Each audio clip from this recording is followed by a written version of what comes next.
Ladies and gentlemen, welcome to League Chat with the Stat. I am Stat, and we are back again to talk everything round 4. It was quite the week that it was, actually. Very interesting games that were played on the weekend. So just a quick run through of the previous games that were played just in the last round. I just want to talk about a few things about each game. We'll talk about what's happening around the NRL world as well. And what then we'll do is we'll then discuss round 5 and my tips. Now, speaking of tips, I actually scored 4 from 8 last week. It was pretty disgusting and very embarrassing. I hope those that listened to me last week didn't take my tips because you wouldn't have gone that well. But look, let's get straight into it. First thing I want to discuss is the Roosters versus the Broncos. 59-0. It was just an absolute masterclass, if I could say the least. You know, Roosters had everything going for them. Obviously, they had Tedesco out, and he didn't play due to his temperature being a little higher than the standard for, obviously, with what's happening with COVID-19 and that. But it was just phenomenal. Seeing the Roosters finally click into gear. Kyle Flanagan really stepping up. Week by week, he's getting better. And when you're under the tutelage of Cooper Cronk, I don't know what else you're looking to do, mate. You can't be expecting any better than that. So, look, the Roosters, they were missing Tedesco. Brett Morris, game day, went in and spoke to Trent Robinson and basically discussed the game plan. And it was professional. It was fantastic. I couldn't think of anything he did wrong in that game. Defensively, he was great with that try saver on Corey Oates in the corner. That was phenomenal. We could sit here and talk about the Roosters all day, but I want to just touch on the Broncos, and it was just embarrassing. Last year, they lost to Para in the finals, and they got put 50 on them as well. And coach came out and they said, we want to do a lot of changes and it's time to change. But I just didn't see that in that game. Now, look, I do understand that Tavita Pangai Jr., David Fafita, Alex Glenn, Katoni Staggs, Jake Turpin, all missing. I understand. Surely you get more than 0. Surely you don't stay on that 0. And it was really disappointing. The whole team, honestly, apart from Payne Haas, 20-year-old kid, and he's been playing fantastic. Now, with Payne Haas as well, he's carrying the team. He's playing 80 minutes a week. He's carrying the team. And it's just crazy that for a 20-year-old to be carrying the team when he's back with not that much experience on the park, it's actually amazing. Now, I keep hearing week in, week out that, the Broncos want to get better. They're going to improve. They're going to make changes. A little bit later, we'll discuss the changes that were made for the upcoming round, but it was just embarrassing. Now, all the players came out and they didn't do anything in the media after, and that was a little bit weird. Again, I can understand, considering that you just lost 59-0. I don't think there's anyone that wants to come out and talk to the camera and tell everyone, especially the reporters and the media, and give them another story to tell. But look, Roosters, way too convincing, 59-0 over the Broncos. We'll just move on to the next game. Panthers 26, the Warriors 0. Another 0 scoreline. Can we just talk about Matt Burton for a sec? 2 tries. It's only his second or third game in the league, and he was fantastic. He took control of that match so well. It's like they didn't need Nathan Cleary there. It was very good for Matt Burton to get that experience under his belt. It was only 3 games in, and I really enjoyed watching him develop as the game went on. The forwards really set the platform. I know James Tarmo, he got over 200 metres that game, and he really, really played well. Big numbers from all over the park. Josh Mansell had over 170 metres, even scored himself a try. And I know James Fisher-Harris, sorry, I just had a little blank there. James Fisher-Harris, about 25 runs and 220, 30 odd metres. Big numbers, big effort. And it really showed. 26-0 scoreline. The Warriors, not good enough. We understand that they played well against the Dragons last week. And last week I said it's the Dragons, which I'll get into in a sec. And the Warriors just had nothing to show for it. They couldn't back up what they did the previous week. I know it's a different level playing field when you're playing the Panthers compared to you're playing the Dragons. But look, defense wins games. And with that defense flows attack. They had nothing in defense and definitely showed nothing in attack. And look, I don't see this as the be-all and end-all for the Warriors. We do need to remember the sacrifices they've made to come and play this year. There will be a lot of teething issues, I guess you can say, just with getting the game going and with everything flowing the way they want to and not being able to play at their spiritual home ground is very tough, basing all their games away, and their record away isn't great. Well, look, they will get better as time goes on. I know that they will definitely look to improve. They won't repeat that again, I believe. But look, all credit to the Panthers, playing fantastic. That was without Nathan Cleary as well. Now that he's back in the side this week, it'll just change everything for them. Next game, Melbourne Storm 22 over the Rabbitohs 8, and it was a fantastic game for the Storm, especially to bounce back after the previous week. Now, Cameron Munster had a massive game. He was exceptional. He carried the team on his back throughout the whole game. One highlight from the game, I just wanted to highlight for Melbourne Storm, Ryan Papenhuyzen. He can play, but I don't know if anyone saw that penalty kick where Roosters got the penalty from about the 30-metre line. Went for the penalty and he was like at least 5-6 metres out of the touch, and he jumped in the air and threw the ball back in. Go watch it if you get the chance. It was actually amazing. Look, the Rabbitohs, they actually weren't terrible. They just couldn't put the finishing touches in attack. And if you even look at the stats, Storm missed 45 tackles to the Rabbitohs 13. For Melbourne to have won that game, looking at that stat alone is pretty intense. But look, Rabbitohs didn't take the chances. Look, I know they're missing James Robertson and Cody Walker still. I understand. Troy Dargan's doing as best as he can. But I just want to touch quickly on Latrell Mitchell. We had a conversation about him last week, Ray and I, for those that remember. And we discussed that in time Latrell would get better. And I thought on Friday night he was superb. I thought he was great. He set up that beautiful cut-out ball for Alex Johnston to score in the corner. He's starting to find his feet. Now, of course, he may have some bad games in the future, but look, you can't expect a perfect game every week. But as well, he actually played really well. It's his best game, I believe, in a Rabbitohs jersey. So, look, as I said, Rabbitohs are laughing that they get Cody Walker back this week, and even James Roberts they start to have their full team on the park, and they will start getting in some wins for sure. So, credit to the Storm, 22-8 over the Rabbitohs. Now, I named this game of the round last week. Parramatta Eels 19 to the Sea Eagles 16. Look, Eels played decent. Their defensive effort was a lot better than I've seen over the last few years. Look, we can sit here and talk about the forward pass, but look, Manly didn't play the way they would have played and how they could have played. The week before, they destroyed the Bulldogs 32-6. Yes, I understand it's the Bulldogs, but for them, it would have been a training session. Just to get the little things right, to come up against a quality side like Parramatta, who very well, like the Para players played fantastic. Their forwards were solid. I thought both Sixers impressed, Mitchell Moses and Dylan Walker. They played very, very well. And I just love that Mitchell Moses is really starting to take control of that team. I know he showed that towards the back end of last year, but with the pressure that they've got on them to win the comp this year, he's actually starting to really impress. And it was a very good game from him. Now, the one talking point from the game was the forward pass. Look, in my opinion, it wasn't forward. Like as Graham Annesley came out and spoke to the media and advised that it wasn't a forward pass. Look, not that Sea Eagles deserve to win the game anyway, but you can understand that would have won them the game and it would have changed the standings on the ladder as well. So now Para have gone to 4-0. And while I do understand that it can be frustrating for the Sea Eagles at this point in time, they didn't play that great. They wasn't up to their best standards of their game. And they will definitely look to improve next week. But I just thought the Eels, as I said, defended really well in the beginning, dropped off a little bit. But look, as I said, Sea Eagles didn't really come to play and Para did deserve that win. So full credit to Parramatta there. Next game, North Queensland Cowboys losing to the Sharks 26-16 at their home. Now, you can definitely tell that the Cowboys did miss Jason Taumalolo. However, Josh Maguire, who was at one point an Australian lock, actually made over 230 metres. So obviously they're two different players in Maguire and Taumalolo, but they really missed that Taumalolo go forward. So at least once a game he goes and makes a line break for 30, 40 odd metres, breaks about 5 to 10 tackles a game. And he plays about a good 70 to 80 minutes. So they really missed that on the park. Cowboys, 17 errors. Look, as I said, they did lack that go forward with Taumalolo, but 17 errors, it's not going to help you. For the Sharks, Jesse Ramian and Ronald Mutalado, were very impressive.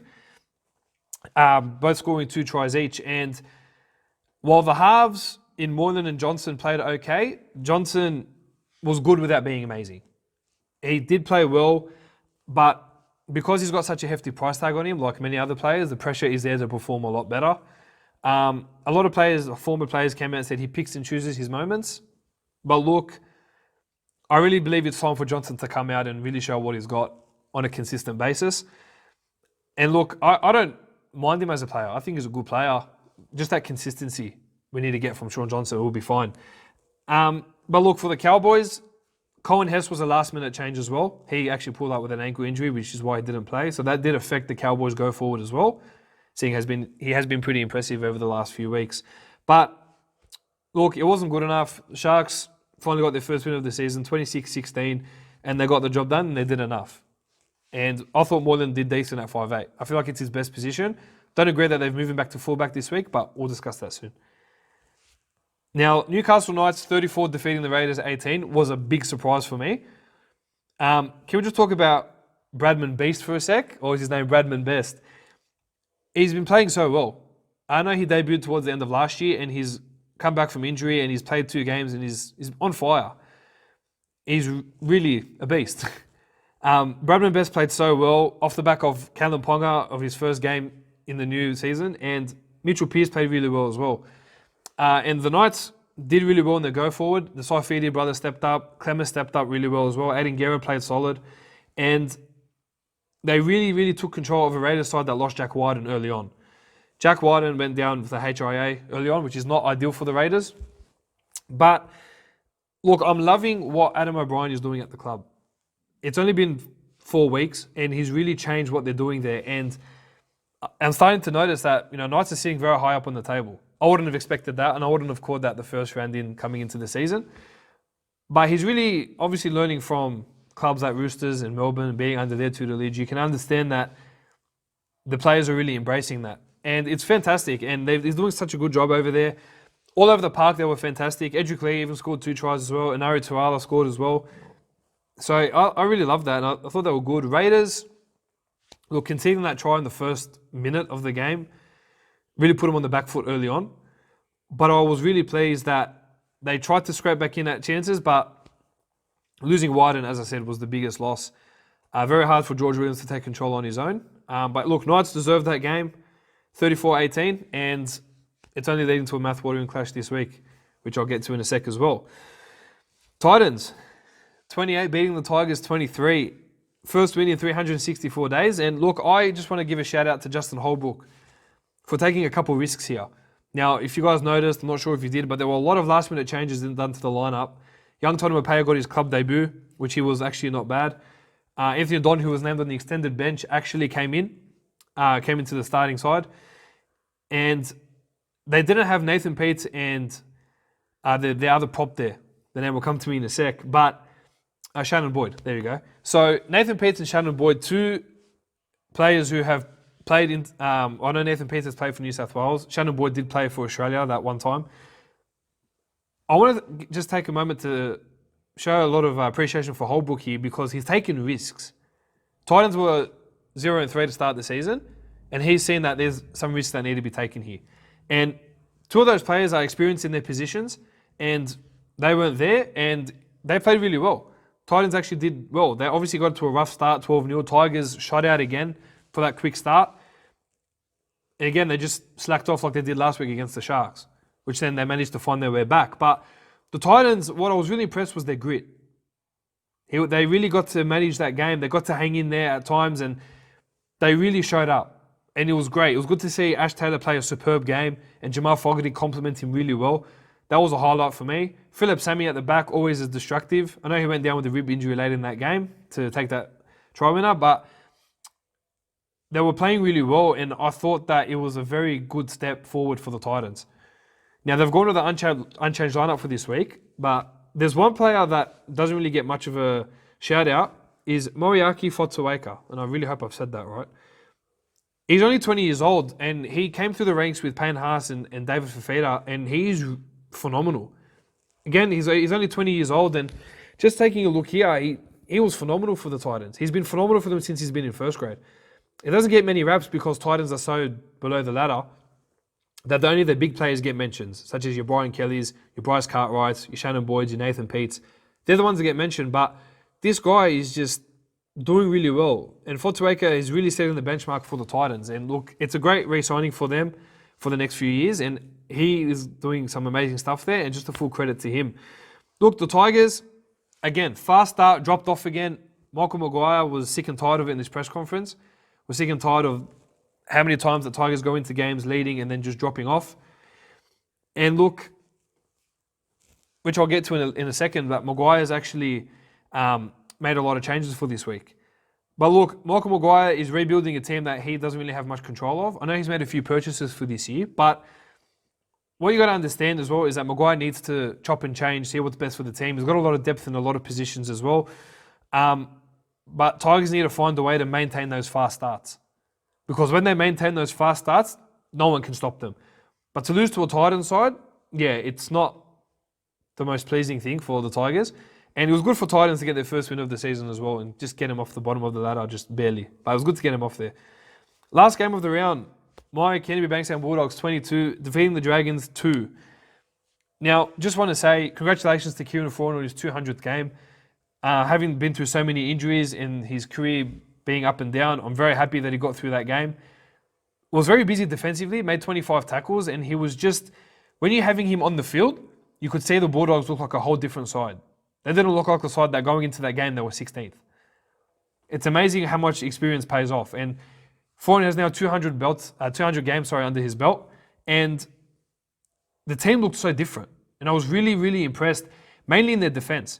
I know they're in their attack, they're the last 23 sets that completed 100% of them, which was fantastic to see. Lachlan Lewis defensively did well.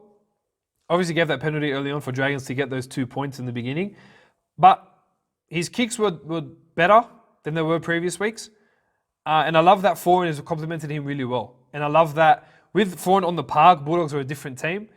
They don't look like a bottom 4 team, they look like a top 4 team, to be honest.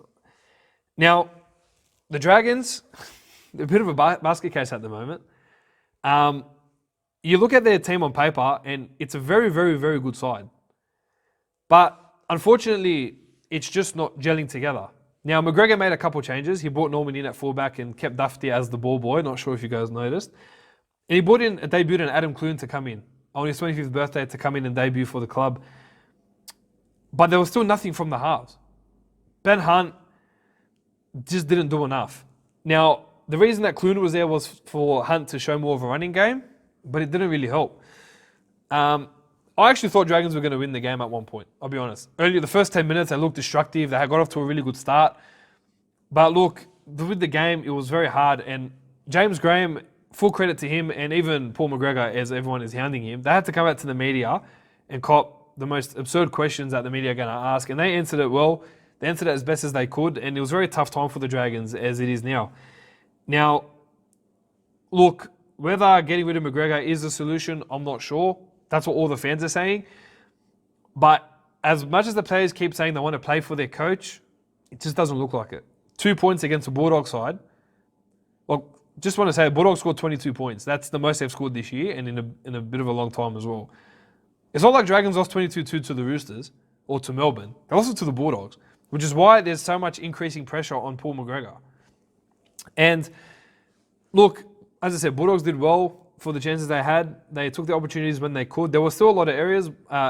Bulldogs do need to fix a lot in terms of their game. But look, full credit to them. They've got their first win of the season. They're off the mark. And it's looking to see if, as long as Foran stays healthy, we'll be able to compete with the better sides, I believe. Now, that's last week's cap. Let's take you to news around the NRL world. Now, last week I mentioned about Corey Thompson to Titans. Apparently that deal is off the table. Tigers aren't willing to come and meet Titans in terms of how much money they want to pay. Kind of a similar story to with Josh Reynolds at the Bulldogs. Now, Titans have kind of moved off Corey Thompson for the time being and are focusing on trying to get Matt Dufty into the team as their fullback. Not a bad option. Dufty's quick, but he's very short, he's very light and quick off the mark. Any buy that the Titans can get with a bit of experience, would help the club. And look, I do believe Dusty would fit that bill. I know they're in discussions at the moment. We're just looking to see what happens with that. Now, staying on the Dragons for a little bit, Jason Saab, their 18, 19-year-old beast winger, burst onto the scene last year, who re-signed with the club as well, has actually come out and asked for a release. Now, my sources are telling me that he's going to ask for another release this week. He believes that he should be up there in the first grade side. Paul McGregor's not having a bar of it.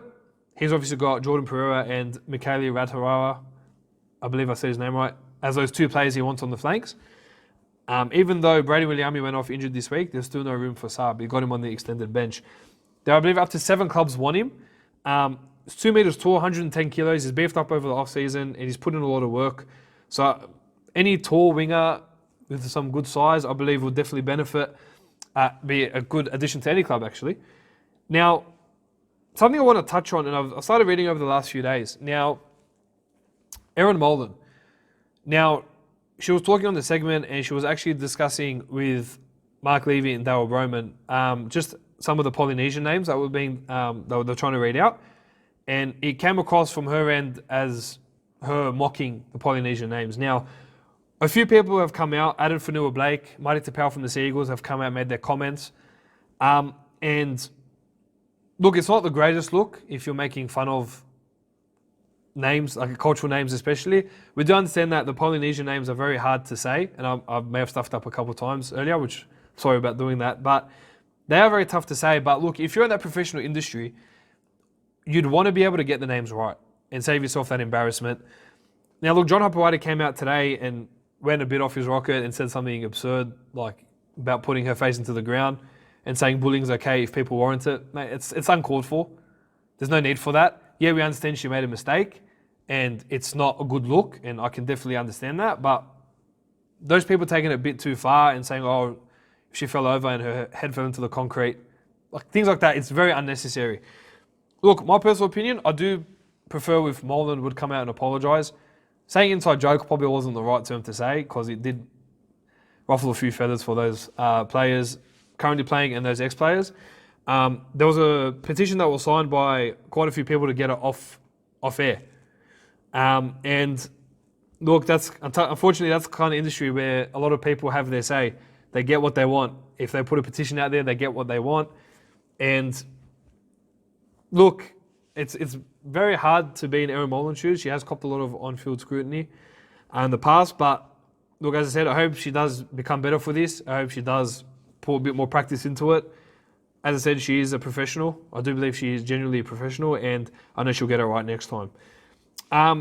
Next, still back to Dragons. Paul McGregor was spared the sack this morning in a club meeting. The meeting was meant to happen the 16th of June, but got pushed forward to today, seeing as though they lost the Bulldogs 22-2. Now, Sean Wayne was the most successful English coach. He's actually mentioned a few times he wants to come to Australia and test himself in coaching. He's actually a name that has been popped up between the Dragons ranks. Now, sources have been telling me as well that McGregor has about 3 to 4 weeks to save his career as a coach. If anything, nothing happens over the 3 to 4 weeks, they may look to move him on, and they could potentially look at someone as Sean Wayne. He'll take over the coaching ranks for a few years, and if things don't go sour between him, then Shane Flanagan, when he can get back to coaching in 2022, I'm sure he'll be able to take over the ranks from there. But Sean Wayne is one of those that has been discussed. Now, Dean Pay for the Bulldogs. Now, he was under a bit of pressure, seeing as though they had to win the start to the season. With that win, it has taken a little bit of pressure off, but I'm sure that if the Bulldogs lose to the Roosters, or should they lose to the Roosters this week, that pressure will come straight back on. Now, I got a feel for Dean Pay here. Now, he's only come into the club to take over Des Hasler and for all the mess that him and Castle had created and Ray did at the time. He hasn't been able to recruit the players, that he really wants. And it's very tough for him to kind of coach a team that he doesn't really have control of coaching in terms of buying the players he wants and getting a good roster in. Now, I believe I would like to see him extend now that Bulldogs have about $3 million in the salary cap for next year and to start getting some good players. What I want personally as a fan, I want the Bulldogs board to come out and say what they're going to do with Dean Pay. If they're going to sack him, sack him. If they're going to sign him on for another couple of years, sign him on. As a fan, more than anything, I want to know. And I'm sure that players that the Dogs are talking to, like Josh Adokar and John Bateman, they'd want to know as well. They want to be going to a club where they know who the coach is, who they'd be able to get along with.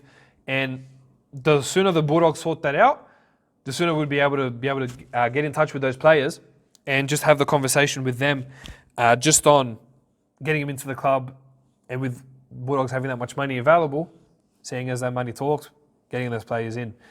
Now, Suliasi Vunivalu, before the season started this year, he signed a deal for 2021 to the Queensland Reds in rugby union.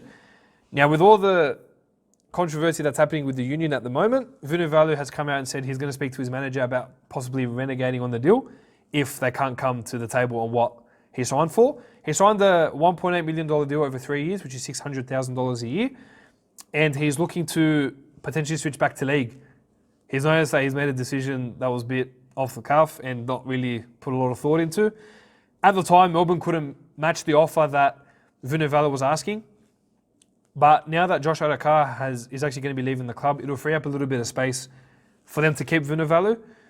And he wants to stay in league. He's just going to sort out the finer details of whether the union's going to go through with his contract.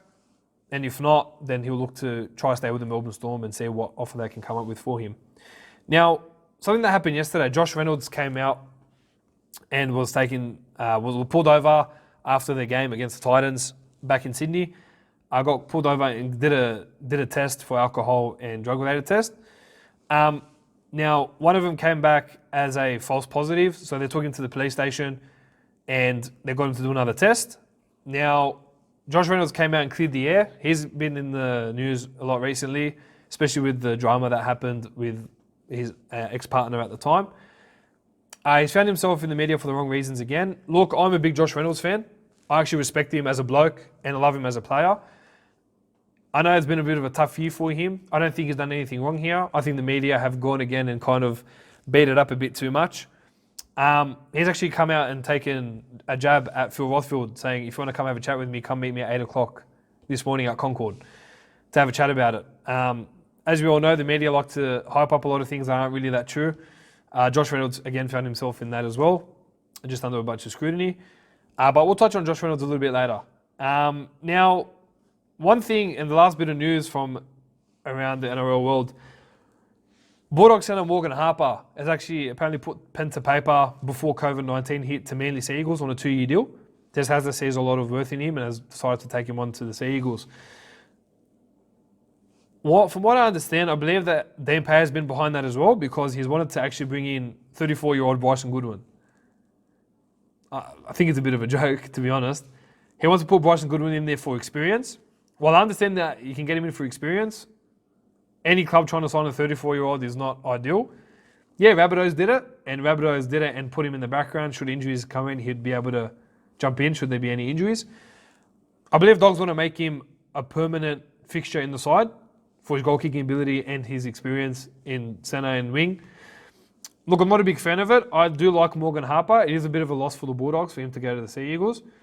We did have money in the cap to sign him, and it's going to be a bit of a loss for us. But look, as I said, Dogs are looking at obtaining Bryson Goodwin before the June 30th deadline, and in 2021, Manly Sea Eagles will get Morgan Harper.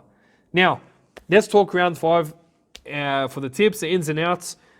Manly versus Brisbane Thursday night. Manly are unchanged, same 1-17 that lost to the Eels. Brisbane, after that 59-point demolition, there's changes galore. Jesse Arthurs is dropped and will be replaced by Katoni Staggs, who's returning from suspension. Corey Oates finally gets his wish, gets moved to the second row, and Xavier Coates will take the wing spot. Now, Matt Lodge and Joe Offahengawi will move to the starting side as opposed to being on the bench. Now, unfortunately, Jimmy Hopewadi and Ethan Bollamore will be on an extended bench and have been dropped for the game. And their most recent recruit, Ben Teo, who signed with the club last Thursday night, will get a start on the bench. Now, Seabold came out today and said he would rather have Teo play a few Queensland Cup games. Unfortunately, they don't have that luxury this year due to COVID-19. So Ben Teo is chucked straight into the side just to give them that experience. Manly Brisbane, I'm going Manly by 10. I want to be a little bit more respectful. I don't want to say something like 30 or 40 because it would be a little bit absurd. But Manly will get back into gear. They'll take this game by at least 10 points. New Zealand Warriors versus North Queensland Cowboys. Now, Warriors, Lachlan Burke comes in at lock to replace Papali'i at lock. And Ignatius Parsi and Peter Hiku will be on the extended bench. They missed out last week due to injury and due to suspension, respectively. For the Cowboys, they'll get Jason Tamalolo on an extended bench. They've actually dropped Ben Hampton and they've replaced him by a debutant Hamiso Tabuai-Fidel, who's been in the Queensland system for a few years now. Now, Jack Granville's actually been dropped as well, and Reece Robson, who's been on fire for the Cowboys the last few weeks, will get his first start in the number 9 jumper. Now, unfortunately, John Asiata has actually been ruled out for 4 to 6 weeks with a knee injury. He's replaced by Ruben Cotter on the bench. while Cohen Hess will be back into the starting side and will replace Gavin Cooper, who will move to the bench as well. If I see this game going anyway, I do see Cowboys bouncing back. I see Cowboys about 14 points. They'll get onto the Warriors. I don't think Warriors will be able to bounce back as well against the Cowboys side, who will look to bounce back from their loss against the Sharks. My game of the round, the Parramatta Eels versus the Penrith Panthers, the Western Sydney Derby as they call it. For the Eels, Nathan Brown will be back into lock with Nukore going back to the bench. And Ray Stone will take a place of Brad Takarangi, who is out of the side. Takarangi didn't get any minutes last week, and Brad Arthur is now looking to Ray Stone to fill in at least 10 to 20 minutes in the game. Now, for the Panthers, they get a massive boost with Nathan Cleary back into the side this week. Unfortunately, it does come in place of Matt Burton, who's actually shone for the Penrith Panthers the last few weeks. But not to fear, will move to jersey 14. They've kept Jerome Luai at number 6. Mitch Kenny will drop out of the side for the week, and this will be James Tamo's 250th game. As I said, game of the round for me, I'm looking at Eels by 6 for this one. Eels by 6.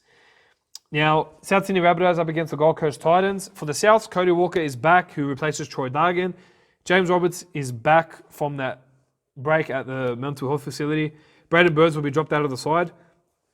And the other few changes that were made, Patrick Margay and Bailey Sirinen will come in and replace Mark Nichols and Keon Kolamatangi, who debuted last week. While the Titans, for the first time in a while, they can say that they are unchanged after their victory last week. Look, I see Souths coming out here too strong. Cody Walker and James Roberts are massive inclusions for the club. I'm looking at Souths by 18 points for this one. Now, a close game for me that could have been a game of the week as well. Newcastle Knights taking on the Melbourne Storm. Now, the Knights will go into this game unchanged. Kurt Mann did have an ankle injury, pulled up a little bit sore. There's a chance that either Tex Hoy will come off the bench for that game.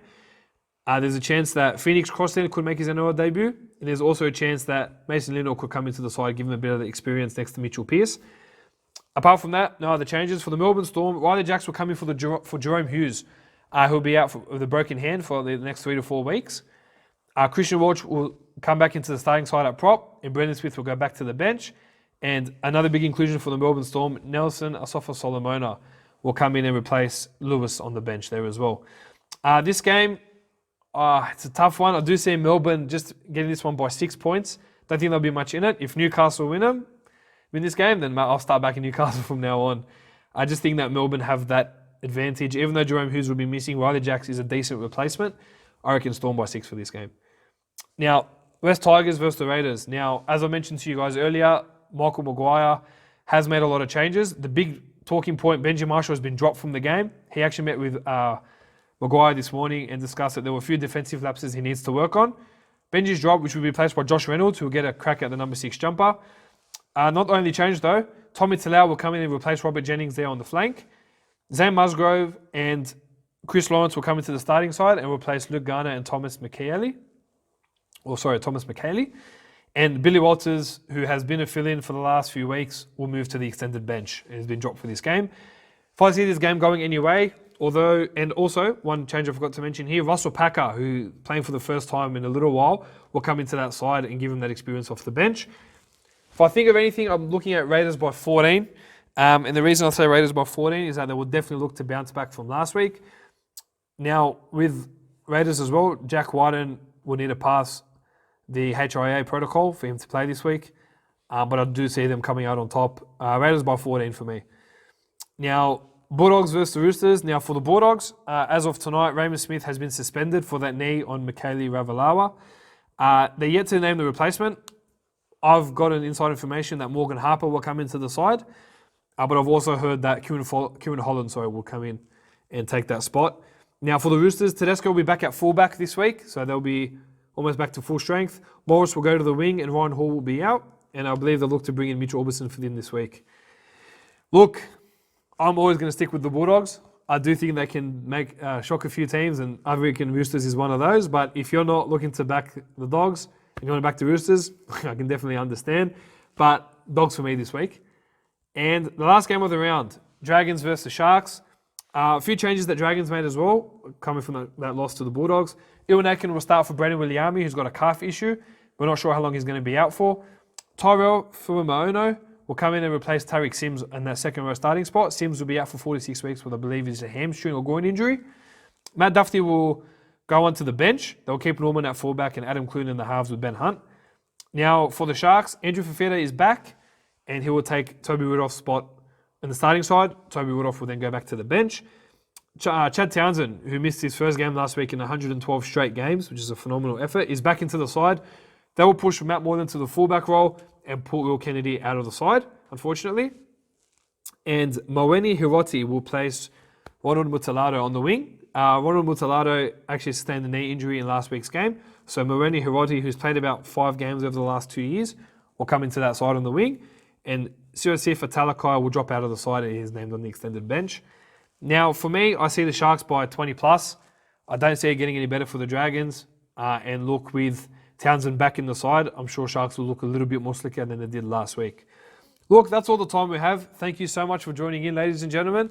Any questions, any comments you want to make, chuck it up on the email that we have, leaguechatwiththestat@gmail.com, leaguechatwiththestat@gmail.com. If you have any questions, you hear any rumors during the week, please send to an email. If you want to come in on the show, more than happy to have anyone in. We'll be more than welcome for you guys. Anyway, that's enough for me this week. Ladies and gents, thank you so much. And we look forward to seeing what happens in round 5. Take care.